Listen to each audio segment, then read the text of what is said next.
A Bruxa de Buchenwald, a história real de terror de Ilse Koch. Entre as figuras mais macabras e aterrorizantes da Segunda Guerra Mundial, uma mulher se destacou por sua crueldade e prazer com o sofrimento alheio.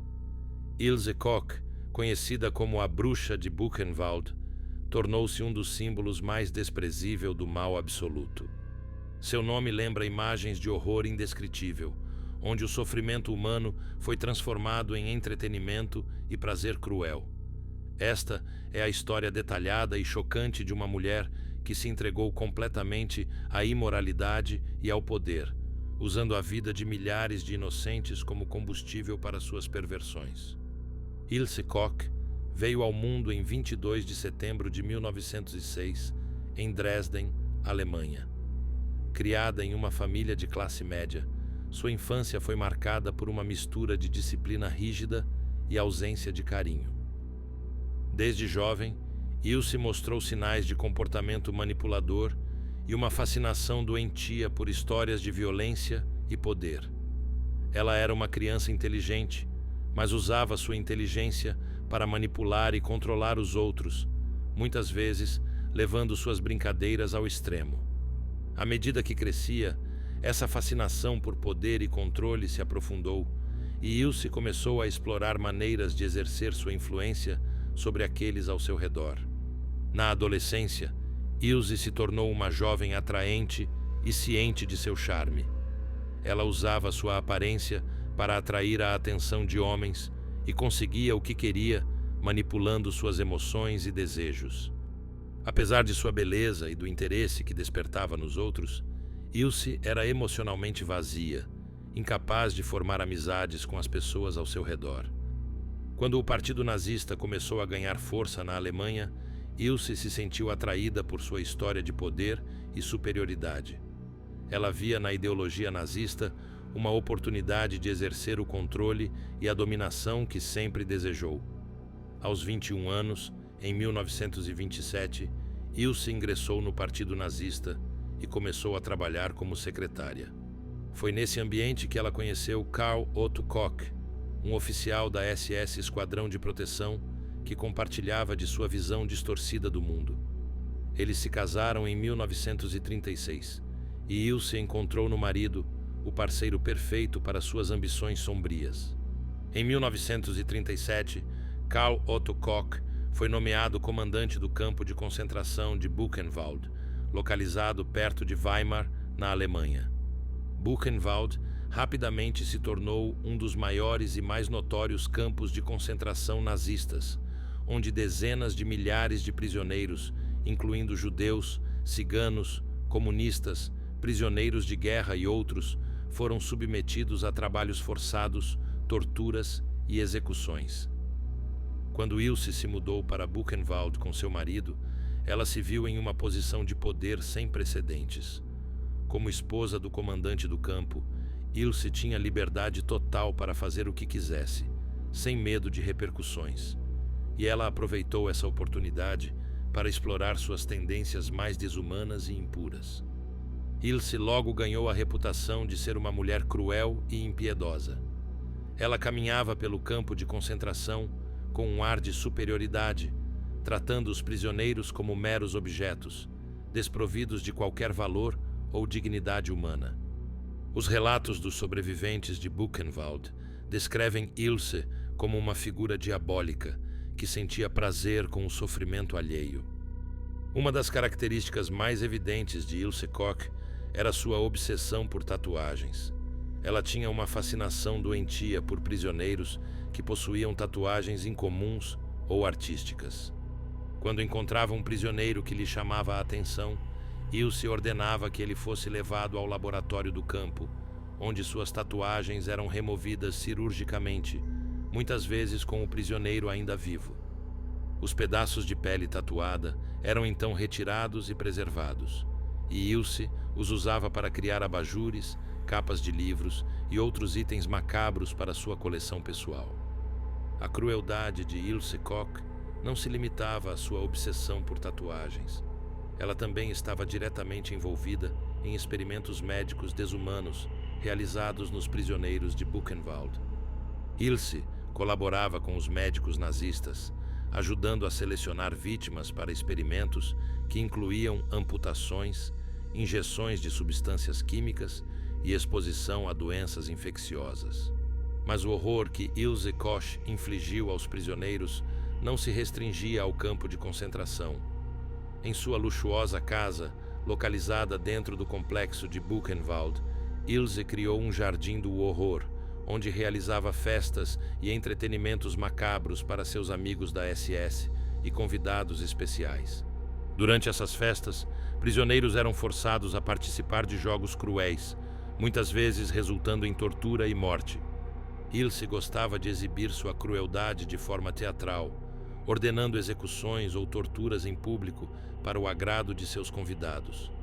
Os prisioneiros eram tratados como peças de um espetáculo sangrento, com Ilse Koch assumindo o papel de diretora dessa encenação macabra. Suas festas eram famosas entre os oficiais da SS, que admiravam sua criatividade mórbida e aplaudiam suas atrocidades. O comportamento de Ilse Koch tornou-se cada vez mais bizarro e monstruoso com o passar do tempo.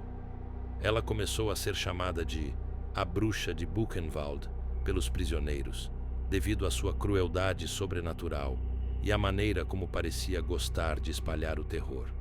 Não satisfeita em simplesmente torturar e matar, Ilse fazia questão de transformar o sofrimento das vítimas em um espetáculo grotesco, algo que ela considerava uma forma de arte. Um dos exemplos mais horríveis de seu mal foi a criação de abajures feitos de pele humana. Os relatos sobre esses abajures variam, mas muitos sobreviventes de Buchenwald afirmaram que Ilse encomendava esses itens macabros aos médicos do campo, que removiam a pele tatuada dos prisioneiros e a transformavam em objetos decorativos para a casa de Ilse. Esse ato de maldade extrema se tornou um símbolo da desumanidade nazista, representando a degradação completa dos valores morais e éticos. Ilse também gostava de humilhar os prisioneiros de maneiras particularmente cruéis. Em um dos incidentes mais notórios, ela obrigou um grupo de prisioneiros a correr nu pelo campo enquanto eram chicoteados por guardas da SS. O objetivo de Ilse era simples. Ela queria ver até onde podia levar os prisioneiros antes que eles desmoronassem de exaustão e dor. Para ela, isso era uma forma de entretenimento, uma maneira de exercer seu poder absoluto sobre aqueles que ela via como inferiores. Sua perversidade parecia não ter limites.